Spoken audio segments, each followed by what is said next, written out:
Good morning, Jacqueline. Morning, Carrie. Thank you so much for having us here at the Women in Art Fair in the Mall Galleries, London, during Frieze Week. I'm going to ask you the most obvious question. Yes. Why Women in Art Fair? Women in Art Fair largely exists because of the inequality of opportunity for women artists. You look at the prices of male artists compared to female artists, the auction prices, we're so low, and we wanted to do something about that. We wanted to spotlight and highlight the problem that's existing here in England for like centuries, and no one talked about it. So it's an awareness issue as well as actually trying to activate and do something to change what's been going on for so long.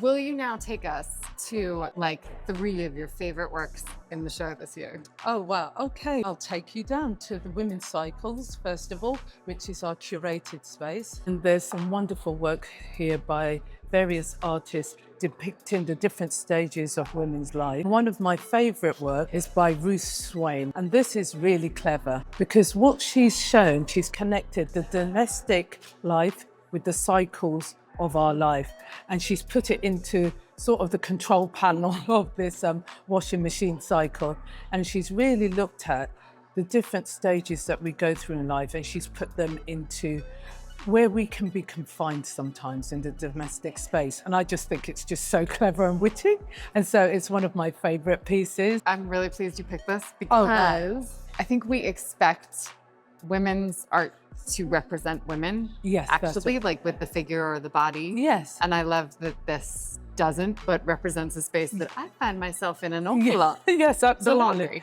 Okay, couple more. It's in North Galleries. What's going on in here? The Pandora's Vaughan's flag. They're dotted throughout. She has another one. Yes. We have 4 in total in the show. But Pandora's flags are just, I find them phenomenal. The energy that they bring into the room, the way they're created. And again, there's that domestic quality, your Hoover. There's very mechanistic. And then it's almost like a complete process of creation where you're trying to achieve, you're putting your energy in. It's just a creative, explosive piece that it would give, I can live with it, I can connect to it immediately. It gives me a lot of energy and it uplifts me. And I feel that these flags, the textures, it's the multifaceted medium that she's using. Collage on top of, on top of this linen type material. I just find it fantastic, really. So it's one of my favorite pieces. One of those like weird things that does not happen to me all that often, but this morning when I was wandering around for the panel, I came around the corner and immediately was drawn to this work by an artist who I don't know, Celia Martine Pickering.